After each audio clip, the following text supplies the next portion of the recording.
అందరికీ శుభోదయం. నా పేరు ఐశ్వర్య. నేను 5వ తరగతి చదువుతున్నాను. నేను నీడ ఖరీదు కథ నా సొంత మాటల్లో చెప్తున్నాను. అనగనగా ఒక ఊరిలో పిస్నారి పాపయ్య అనే వ్యక్తి ఉండేవాడు. ఆ రోజు ఆదివారం కావడంతో పిల్లలందరూ మామిడి చెట్టు కింద ఆడుకుంటూ ఉన్నారు. అక్కడ దగ్గరలోనే పిస్నారి పాపయ్య ఇల్లు ఉంది. ఆ అరుపులను చూసి పిస్నారి పాపయ్య బయటికి వచ్చాడు. పిల్లలందరూ ఉరుక్కుంటూ అక్కడిక్కడ పోయారు. తర్వాత కొంచెం సేపు అయిన తర్వాత శివయ్య అనే వ్యక్తి వచ్చాడు. అలసిపోవడంతో మామిడి చెట్టు కింద కూర్చున్నాడు. అలాగే కునుకు పట్టింది.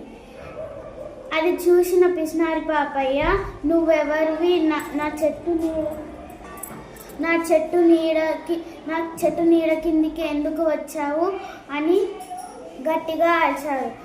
ఆ అరుపులకి శివయ్య ఉలుక్కుపడి లేచి, అయ్యా క్షమించు అని చెప్పాడు.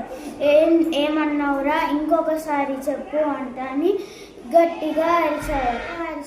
తర్వాత శివయ్య, ఈ నీడ నాకు ఇచ్చేస్తావా అని అడిగాడు. ఏంటి, నువ్వు నీడ కొంటావా అని అడిగాడు. అవును, నాకు ఈ నీడ ఇచ్చేస్తావా అని అడిగాడు. నేను ఇచ్చేస్తా, కానీ ఎంతకి తీసుకుంటావు అని పాపయ్య అడిగాడు. 1000 రూపాయలకు ఇస్తాను అని పాపయ్య చెప్పాడు. అమ్మో, 1000 రూపాయల అని శివయ్య అడిగాడు. అవును, 1000 రూపాయలు, తీసుకుంటే తీసుకో, లేకపోతే లేదు అని పాపయ్య గట్టిగా అరిచాడు. సరే తీసుకుంటా అని నీడను తీసుకున్నాడు. తర్వాత నీడ కొనుక్కొని చెట్టు కింద కూర్చొని పండుకున్నాడు. మధ్యాహ్నం అయ్యింది. నీడ దిశ మారింది. అది మెల్లగా పాపయ్య అరుగు మీదకి పోయింది. తర్వాత పాపయ్య గదిలోకి పోయింది. అప్పుడు పాపయ్య, బయటికి పో అని గట్టిగా అరిచాడు.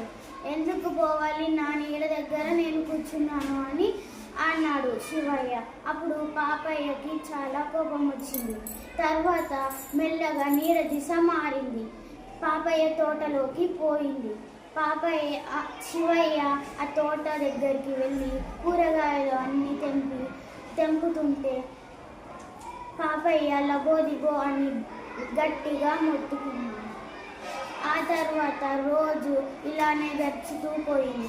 ఆఖరికి ఒకరోజు పాపయ్య, బాబు, నా నీడ నాకు తిరిగి ఇచ్చే, నీ 1000 రూపాయలు నేను ఇచ్చేస్తాను అంటాడంటే, ఎందుకు నేను ఇవ్వను అని అన్నాడు. ఆ మాటలకు పాపయ్య ఊరి పెద్ద దగ్గరికి వెళ్ళి జరిగిందంతా చెప్పాడు.